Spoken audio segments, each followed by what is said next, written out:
घरोघरी मातीच्या चुली मालिकेच्या आजच्या भागामध्ये आपण पाहणार आहोत की आता जानकी सगळी तयारी करत असते. ऋषिकेशला देखील सांगत असते ही सगळी तयारी पटापट आवरून खाली या. जानकी आता गुलाबला देखील काही सूचना देत असते, कारण ती काही दिवस आता शरूच्या गावाला जाणार असते आणि त्यासाठी तिने आता बाकी सगळी घराची जबाबदारी गुलाबवर दिलेली असते. आणि ती गुलाबला सांगत असते की काही झालं तरी घराकडे लक्ष दे, कारण आम्ही दोघंही इथे नाही आहोत.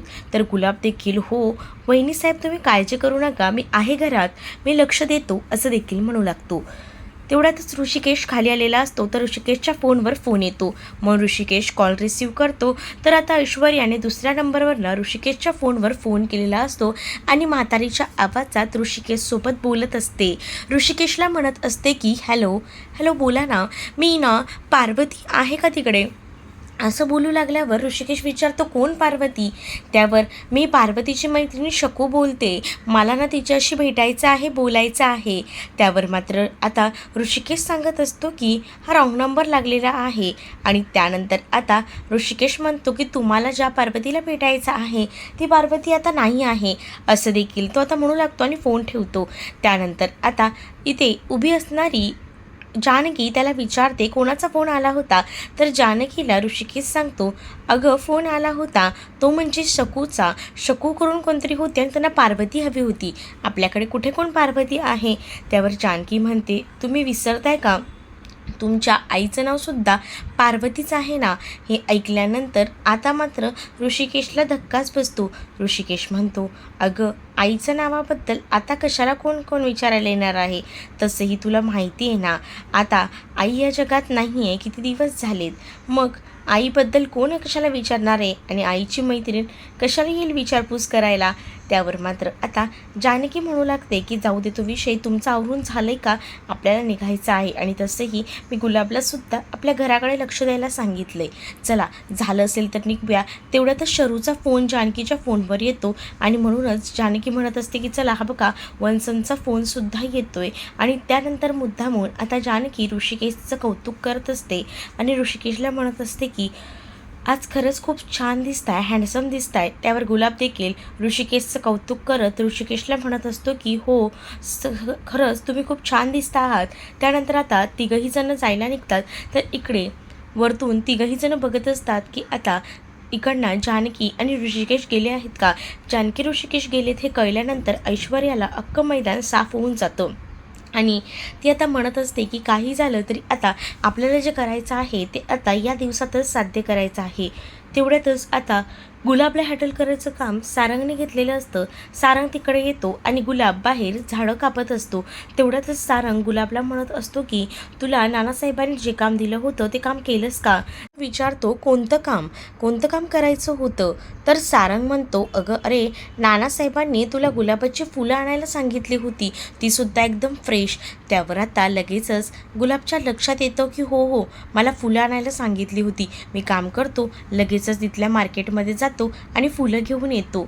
मात्र आता इथून कुठून पुण्याच्या मार्केटमधनं फ्रेश फुलं घेऊन ये, नाहीतर आज काही तुझं खरं नाही, असं सारंग आता गुलाबला म्हणतो.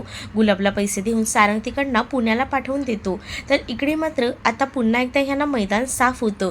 आता काहीतरी ह्यांना ऑडिशन्स घ्यायच्या असतात आणि त्यासाठी काही बायकांनासुद्धा त्यांनी बोलवलेलं असतं पार्वतीच्या रोलसाठी. त्यास ऐश्वर्याची पूर्ण तयारी सुरू असते. ऐश्वर्या त्याचसोबत आता आजी या सगळ्या तयारीत असतात. तर आजी ऐश्वर्याला म्हणत असतात की मी सुद्धा ॲक्टिंग करू का. त्यावर ऐश्वर्या म्हणत असते की तुम्ही ॲक्टिंग केलं तर धन्य पावलो, आता काहीच करू नका, फक्त इथे बसून राहा, कोणी कोणी येतंय त्यांची नावं व्यवस्थित विचारायची आणि त्यांची स्किल पाहायची, त्यानंतरच त्यांना आपल्याला घरात पार्वती बनवून ठेवायचं आहे. तर इकडे मात्र सारंग म्हणत असतो की मी या सगळ्यांचे डिटेल्स घ्यायला तयार आहेत, फक्त एक एक जण येऊ दे, आपण काम करूया, बघूया कोण किती बेटर करतंय आणि मग त्यांनाच आपण सिलेक्ट करूया. इकडे जानकी, ऋषिकेश, शरू, विक्रांत आणि त्याचसोबत आता विक्रांतची आई मालतीसुद्धा आता 5 जण गावाला पोचलेले असतात. तेवढ्यातच कुणाल नावाचा एक मुलगा तिथे येतो आणि विक्रांतला येऊन मिठी मारतो. आता जानकी, ऋषिकेश सगळीच जण पाहत राहतात. तेवढ्यातच आता मिठी मारल्यानंतर त्यांच्या नेहमीचा आवडीचा गेम सुरू होतो. हे सगळं पाहून ऋषिकेशला हसू येत असतं.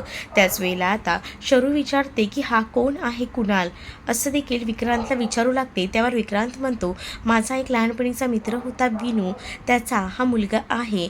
होता म्हणजे असं देखील शरू विचारते. त्यावर विनूचा आणि नेहाचा ॲक्सिडेंट झाला आहे आणि त्याला आता त्याचे आजी आजोबा सांभाळत आहेत, असं देखील आता कुणालबद्दल सांगू लागतो विक्रांत. आणि त्यामुळे आता जानकीला खूप जास्त वाईट वाटतं. तर आता कुणाल विचारतो की या कोण आहेत, तो शरूला विचारून बोलत असतो. तर आता शरू आपली स्वतःची ओळख करून देत म्हणत असते, माझं नाव शर्वरी आहे, तू मला शरू काकूसुद्धा म्हणू शकतोस. मी तुझ्या विक्रांत काकाची बायको आहे आणि हे दोघं जे आहेत, ही माझी बहिणी आहे आणि हा माझा भाऊ आहे. जानकी आणि ऋषिकेश अशी देखील ती दोघांची ओळख करून देते. त्याच वेळेला आता कुणाल म्हणत असतो की मी ह्यांना मामा आणि मामी म्हणू का?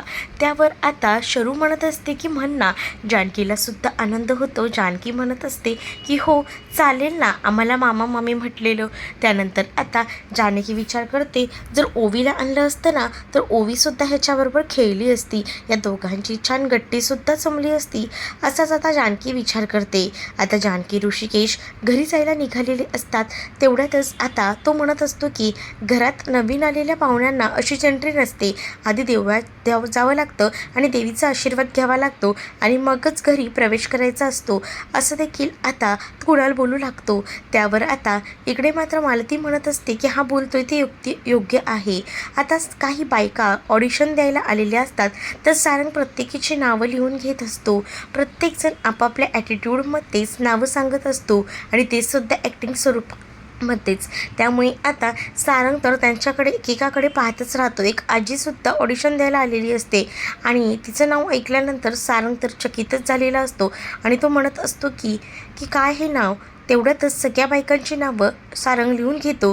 तर इकडे मात्र आता कॅमेरा वगैरे सगळं काही रेडी असतं. त्याच वेळेला ऐश्वर्या कॅमेऱ्याचं सगळं नॉलेज आजीला देत असते.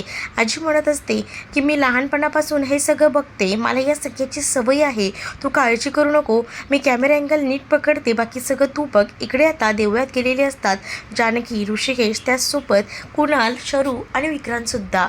आता इकडे मालती देवळात गेल्यानंतर जानकीला म्हणत असते की इकडची एक पद्धत आहे, जेव्हा तू ओटी भरशील आणि समज कोणाच्या अंगात जर देवी आली तर ती खरंच देवी आलेली असते आणि ती जे काही संकेत देते ते नीट शांतपणे ऐकून घ्यायचं असतं, तिला उलट प्रश्न विचारायचे नसतात, असं देखील आता मालती जानकी आणि शरूला सांगू लागते.